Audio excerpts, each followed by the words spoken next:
मेरे भाइयों बहनों, माताओं, बुजुर्गों, बच्चों, आप सब लोगों को मेरा नमस्कार, सबको मेरा प्रणाम, सत श्री अकाल।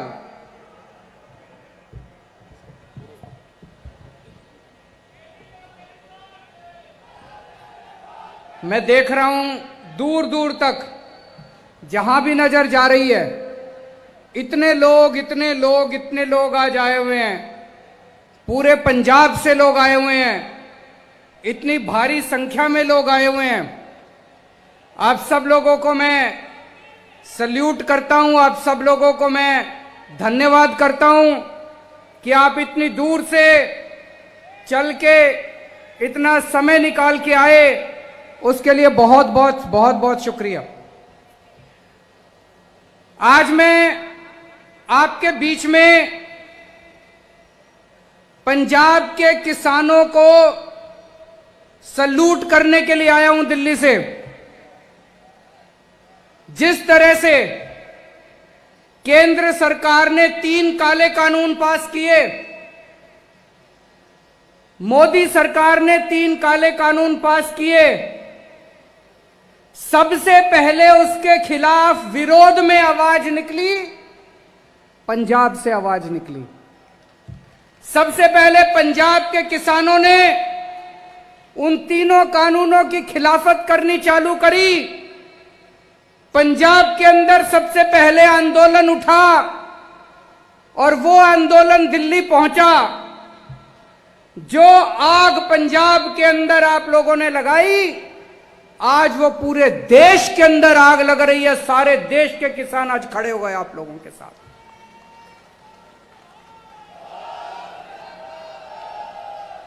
आज मैं पंजाब के किसानों को इसीलिए सल्यूट करने आया हूं।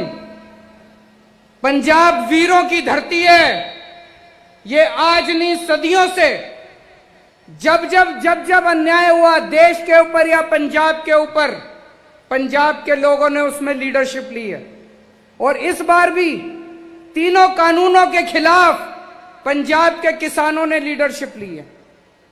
मैं सल्यूट करने आया हूं पंजाब के लोगों को कि अब केवल पंजाब के किसानों का आंदोलन नहीं बना, अब ये हर आदमी का, हर औरत का, हर बच्चे का आंदोलन बन गया है। और केवल पंजाब में नहीं, मैं दिल्ली से आया हूं, दिल्ली के घर घर के अंदर ये आंदोलन पहुंच गया है। मैं अभी सूरत गया था। सूरत में आम आदमी पार्टी बीजेपी से 27 सीट जीत गई है।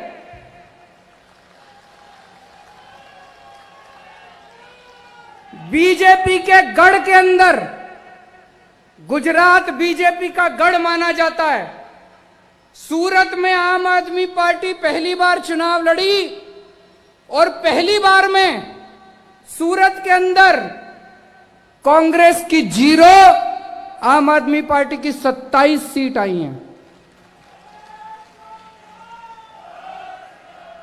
तो मैं अभी सूरत गया था।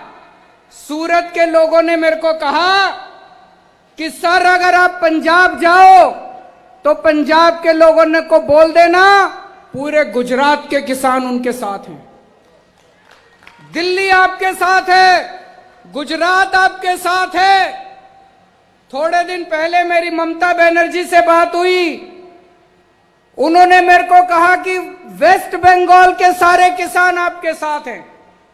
तो ये लोग जो बोलते हैं कि ये आंदोलन तो केवल 1-2 राज्यों का आंदोलन है, ये 1-2 राज्यों का आंदोलन नहीं है, ये पूरे देश के किसानों का आंदोलन है।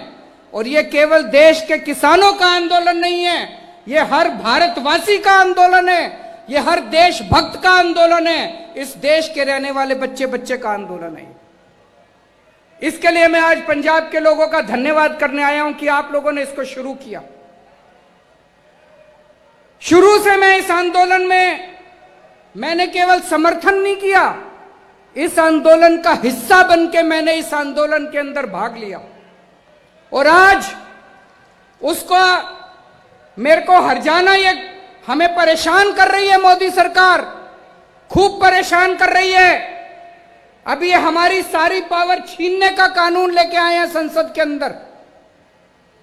जब पंजाब से किसान दिल्ली की तरफ चले नवंबर के महीने में, तो हरियाणा के अंदर हर शहर में इनको रोका गया, इनके ऊपर पानी की बौछारें छोड़ी गई, बैरिकेड लगाए गए, आंसू गैस के गोले छोड़े गए, हर जगह इनको रोकने की कोशिश की गई। लेकिन पंजाब के किसान कहां मानने वाले हैं? वो चलते गए चलते गए चलते गए, सारे अड़चन पार करते हुए, इनके बैरिकेड तोड़ते हुए, पानी की बौछारें पार करते हुए पंजाब के किसान दिल्ली के बॉर्डर पे पहुंच गए। जब किसान दिल्ली के बॉर्डर पे पहुंच गए तो दोस्तों मोदी सरकार ने एक बहुत बड़ा षड्यंत्र रचा। उन्होंने बहुत बड़ी प्लानिंग करी। मोदी सरकार ने प्लानिंग करी कि इन किसानों को दिल्ली आने देते हैं। जब ये दिल्ली आ जाएंगे तो 9 स्टेडियम, 9 बड़े बड़े ग्राउंड इन्होंने प्लानिंग करी, मोदी सरकार ने उनको जेल बना देते हैं और उन जेलों के अंदर पंजाब के सारे किसानों को डाल देंगे। वहां ये कई महीनों तक पड़े रहेंगे, इनका आंदोलन खत्म हो जाएगा। दोस्तों अपनी किस्मत अच्छी थी। उन स्टेडियम को जेल बनाने की पावर मोदी सरकार को नहीं थी, वो हमारी सरकार को थी। ये किस्मत थी, ऊपर वाले की कृपा है, वाहेगुरु जी की कृपा है कि स्टेडियम को जेल बनाने की पावर मोदी सरकार की नहीं थी। तो मोदी सरकार ने मेरे पास फाइल भेजी कि ये 9 स्टेडियम जेल बनाने हैं। मैंने पूछा क्यों बनाने हैं? बोले ये जो किसान आ रहे हैं इनको जेल में डालना है। तो दोस्तों हमने कहा हम नहीं जेल नहीं बनने देंगे। इन्होंने खूब फोन करे मेरे को, इन्होंने खूब दबाव डाला, खूब प्रेशर डाला, लेकिन हम नहीं झुके। अभी जर्नैल सिंह ने पढ़ के बताया, मैंने फाइल पे लिख दिया किसानों का आंदोलन अहिंसक है, इनकी मांगे जायज हैं, मोदी सरकार तुरंत इनकी मांगे मान ले और हम इनको जेल नहीं बनने देंगे। दिल्ली पुलिस की अर्जी हम लोगों ने खारिज कर दी, हम लोगों ने कैंसिल कर दी।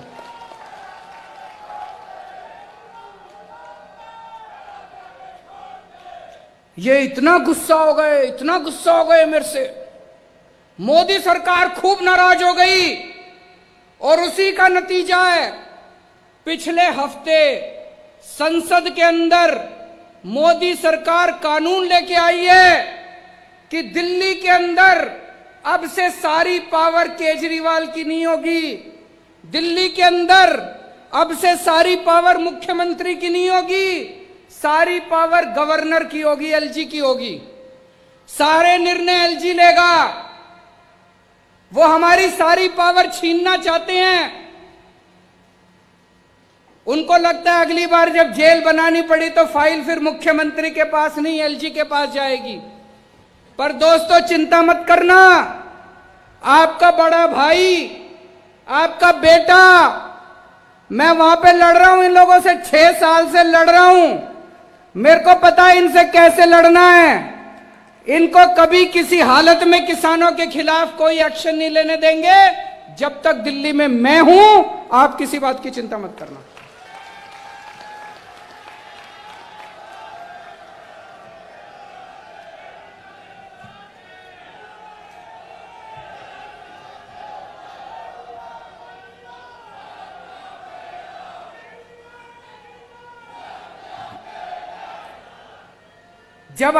जब बॉर्डर पे किसान आके रुक गए, उनकी सेवा करने के लिए हमारे ये सारे एमएलए, जितने एमएलए बैठे हैं, पंजाब के सारे एमएलए, हमारे एमपी भगवंत मान साहब, हमारे दिल्ली के सारे एमएलए, दिल्ली के सारे एमपी, सबने वहां जाके सेवादार की तरह सेवा की। मैंने सबको बोल दिया, वहां जाओगे पार्टी का झंडा नहीं लेके जाना, पार्टी की टोपी नहीं पहन के जाना, पार्टी का नाम भी नहीं लेना, केजरीवाल का नाम भी नहीं लेना, सेवादार बनके वाहेगुरु जी का नाम लेके किसानों के बीच में जाके सेवा करना। इन्होंने सबने जाके रोज सेवा करी, और भी बहुत लोगों ने सेवा करी, केवल हमने नहीं। वहां पे और बहुत सारी जत्थेबंदियां हैं, सब लोग ने लंगर लगा रखा है। हमने दिल्ली सरकार की तरफ से वहां सारा पानी का इंतजाम करा, टॉयलेट का इंतजाम करा, हमने वहां पे लंगर का इंतजाम करा। फिर कई बच्चे आए एक दिन मेरे पास, बोले हमें अपने पिंड में बात करने में दिक्कत होती है, सिग्नल कमजोर है। हमने वहां पे फ्री वाईफाई का इंतजाम करा दिल्ली सरकार की तरफ से। जो जो हम कर सकते थे हमने किया। तो एक दिन आपने अखबार में पढ़ा होगा, मैंने सोचा मैं भी सिंघू बॉर्डर पे जाके किसानों से मिलके आता हूं। जब मैं अपने घर से निकला तो दिल्ली पुलिस ने मेरे को रोक लिया।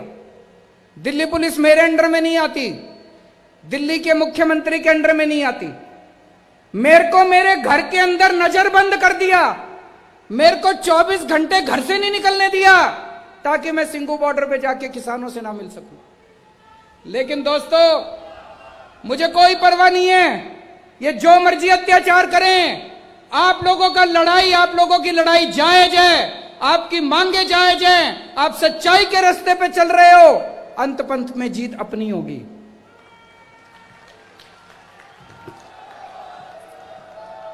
इन्होंने आंदोलन को, किसानों को बदनाम करने की कोशिश करी। कभी कहते हैं खालिस्तानी है, कभी कहते हैं आतंकवादी है, कभी कुछ कभी कुछ, किस्म किस्म के इल्जाम लगाए आंदोलन के ऊपर। लेकिन देश की जनता देख रही है, इनका एक भी नहीं चली। आम आदमी पार्टी ने, इनके जितने बीजेपी के नेताओं ने गालियां दी, जितने बीजेपी के आगुओं ने हमारे किसानों को गालियां दी, आम आदमी पार्टी ने इनके ऊपर 70 केस कर रखे हैं, इनके सारे बड़े बड़े नेताओं के ऊपर केस कर रखे हैं। मुझे पूरी उम्मीद है ये जितने लोगों ने गालियां दी हैं, एक दिन ये सारे जेल जाएंगे जब आदेश पारित होगा।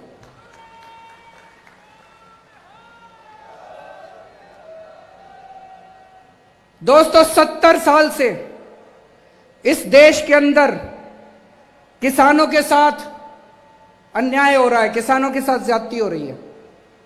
70 साल से इतनी पार्टियां आई, लेकिन किसानों को धोखे के अलावा कुछ नहीं मिला।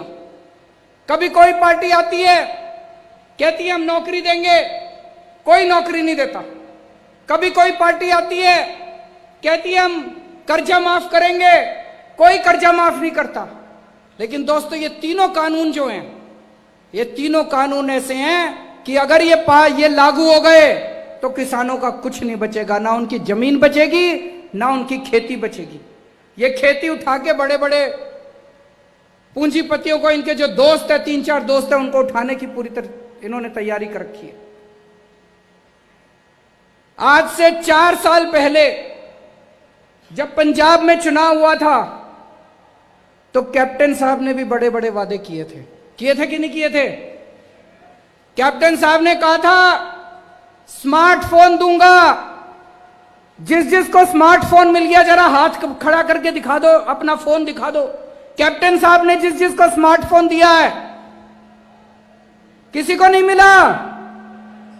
कैप्टन साहब ने कहा था किसानों का लोन माफ करूंगा, कर्जा माफ करूंगा। किस किस का कर्जा माफ हो गया, जरा हाथ खड़ा करके बता दो। कैप्टन साहब ने कहा था बुढ़ापा पेंशन 2500 रुपए महीना करूंगा। जितने बुजुर्ग बैठे हैं, जिस जिसके 2500 रुपए हो गए, जरा हाथ खड़े करके बता दो। कैप्टन साहब ने कहा था हर घर में नौकरी दूंगा। किस किस को नौकरी मिल गई, जरा हाथ खड़े करके बता दो। आज ये मैं कार्ड लेके आया हूं, ये कैप्टन साहब ने ये कार्ड बांटे थे, नहीं बांटे थे? इस पे लिखा है बेरोजगारी भत्ता कार्ड, बेरोजगारी भत्ता कार्ड, इस पे लिखा है कैप्टन ने सौं चुकी हर घर एक नौकरी पक्की। कैप्टन ने सौं चुकी हर घर एक नौकरी पक्की। किस किस को नौकरी मिल गई दोस्तों? ये कार्ड कैप्टन साहब ने, ये कार्ड 20 लाख लोगों के घर में बांटे थे। 20 लाख नौजवानों को यह कार्ड दिया था। कैप्टन साहब ने कहा था मेरे को वोट दे दो, मेरी सरकार बन गई तो मैं नौकरी दूंगा। ये कार्ड ले आना, कार्ड दिखा के मैं नौकरी दे दूंगा। आज पंजाब के युवा उनके घर के चक्कर काट रहे हैं, एक आदमी को नौकरी नहीं मिली। मेरी आप लोगों से निवेदन है, ये कार्ड फेंकना मत, ये कार्ड रखे रखना।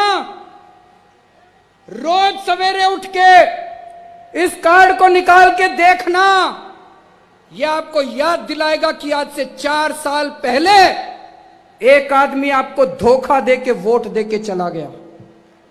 ये कार्ड आपको याद दिलाएगा कि किस तरह से कैप्टन साहब ने आपको झूठ बोल के वोट लिया। ये कार्ड फेंकना मत। अगले 1 साल तक रोज सवेरे उठ के ये कार्ड देखना। मैं आपसे पूछना चाहता हूं कि अगर कोई आपको धोखा देता है तो आप क्या करते हो? उससे बदला लेते हैं। कैप्टन साहब ने आपको धोखा दिया, 1 साल के बाद उनसे बदला लेना है नहीं लेना है? लेना है नहीं लेना? हाथ खड़ा करके बताओ जरा। जिसने धोखा दिया, पूरे पंजाब को धोखा दिया, ना किसी को नौकरी दी, ना किसी को रोजगार दिया, ना किसी का लोन माफ किया, ना किसी की बुढ़ापा पेंशन लगाई। अभी 2 दिन पहले एक टीवी चैनल, क्या नाम है आप? एबीपी गंगा, एबीपी चैनल वालों ने 2 दिन पहले एक सर्वे किया था। देखा था? सर्वे आया था। क्या था सर्वे में? 2 दिन पहले उन्होंने सर्वे किया था कि आज अगर चुनाव हो तो पंजाब में किसकी सरकार बनेगी। सर्वे में आया है कि पंजाब के लोग कह रहे हैं कि आज अगर चुनाव हो तो पंजाब के अंदर आम आदमी पार्टी की सरकार बनेगी। मैं नहीं कह रहा, सर्वे में आया है। एबीपी चैनल वालों ने सर्वे किया है। सर्वे के अंदर निकल के आया है कि आम आदमी पार्टी नंबर 1 पार्टी है, आम आदमी पार्टी की सरकार बनेगी। तो दोस्तों, ये कार्ड संभाल के रखना। 1 साल के बाद जब आम आदमी पार्टी की सरकार बनेगी, जिन जिन लोगों को कैप्टन ने यह कार्ड दिया था उनको आम आदमी पार्टी नौकरी देगी।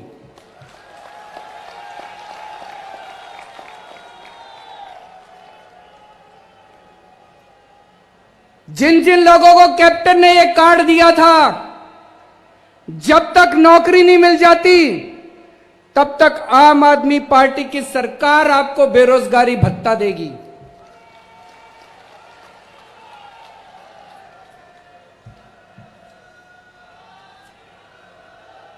कैप्टन साहब ने जितने वादे करे, एक भी वादा पूरा नहीं किया। दिल्ली के अंदर हम भी चुनाव लड़े थे। दिल्ली के अंदर चुनाव के पहले हमने भी वादे करे थे। भाई साहब, एक एक वादा पूरा किया, एक एक वादा पूरा किया। चुनाव दो, दिल्ली में 24 घंटे बिजली आती है, कोई पावर कट नहीं लगता। 24 घंटे बिजली आती है और बिजली का बिल कितना आता है? ये मैं देख रहा हूं, कई लोगों को यकीन नहीं हो रहा।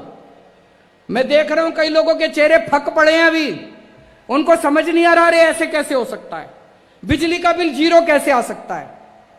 भाई साहब, दिल्ली में 73% लोगों का बिजली का बिल 0 आता है। उनके घर बिजली का बिल नहीं आता, उनके घर बिजली का बिल नहीं आता।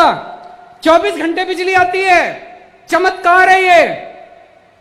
और पंजाब के अंदर इतना बिजली का बिल आता है। तो दिल्ली के अंदर अगर 24 घंटे बिजली आती है, दिल्ली के अंदर 0 बिजली का बिल आता है, पंजाब में बिजली का बिल 0 होना चाहिए, नहीं होना चाहिए? ऐसे नहीं होगा, जोर से बोलना पड़ेगा। हाथ खड़े करके बताओ, बिजली का बिल 0 होना चाहिए, नहीं होना चाहिए? दिल्ली में हो सकता है तो पंजाब में क्यों नहीं हो सकता? कौन करेगा? कौन सी पार्टी करेगी? कौन सी पार्टी करेगी? चुनाव के पहले मैंने वादा किया था अपने लोगों को दिल्ली में कि मेरे को वोट दे दो, मैं स्कूल अच्छे कर दूंगा।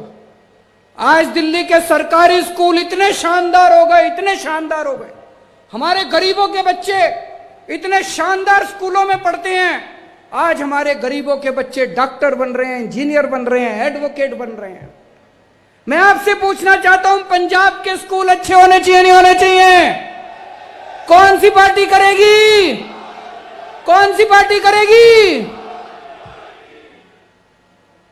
चुनाव के पहले मैंने दिल्ली के लोगों को कहा था, हमको वोट दे दो, हम अस्पताल अच्छे कर देंगे। आज दिल्ली के अस्पताल इतने शानदार हैं, भाई साहब, अगर 15 लाख रुपए का भी ऑपरेशन हो दिल्ली के अस्पताल में फ्री में होता है, एक पैसा नहीं लगता, सारी दवाइयां मुफ्त, सारे टेस्ट मुफ्त, सारा इलाज मुफ्त, सारे डॉक्टर मुफ्त, और इतने शानदार सरकारी अस्पताल हैं। पंजाब में होना चाहिए, नहीं होना चाहिए? कौन सी पार्टी करेगी? तो दोस्तों, 1 साल है, 1 साल के अंदर अब अपने को मिलके हम सब लोग गांव-गांव के अंदर, हर पिंड के अंदर, हर पिंड में जाएंगे, हर मोहल्ले में जाएंगे, हर गली में जाएंगे और आपके साथ मिलके एक नए पंजाब का सपना तैयार करेंगे। अपने को नया पंजाब बनाना है, अपने को खुशहाल पंजाब बनाना है, अपने को एक ऐसा पंजाब बनाना है जिसमें हर किसान खुश हो, हर मजदूर खुश हो, जिसमें हर व्यापारी खुश हो, हर आड़ती खुश हो, जिसमें हर आदमी, हर औरत, हर बच्चा खुश हो, जिसमें हर एक को अच्छी शिक्षा मिले, जिसमें हर आदमी को अच्छा इलाज मिले, जिसमें पैसे की तंगी की वजह से किसी की स्कूल बंद नहीं होनी चाहिए, किसी को अस्पताल इलाज नहीं बंद होना चाहिए।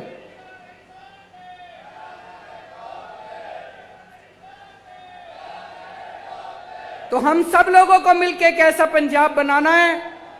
अगले 1 साल में हम सब मिलकर एक ऐसे पंजाब का सपना तैयार करेंगे। उसके बाद आम आदमी पार्टी की सरकार आएगी और आपके साथ मिलके पंजाब को एक नया पंजाब बनाएंगे, खुशहाल पंजाब बनाएंगे। एक बार फिर से मैं पंजाब के किसानों को कहना चाहता हूं, पंजाब के लोगों को कहना चाहता हूं, हम तन मन धन पूरी तरह से, मैं, मेरी पार्टी, मेरी सरकार किसानों के साथ है। और जब तक ये तीनों कानून मोदी सरकार वापस नहीं लेती, हम चैन से नहीं बैठेंगे। बोले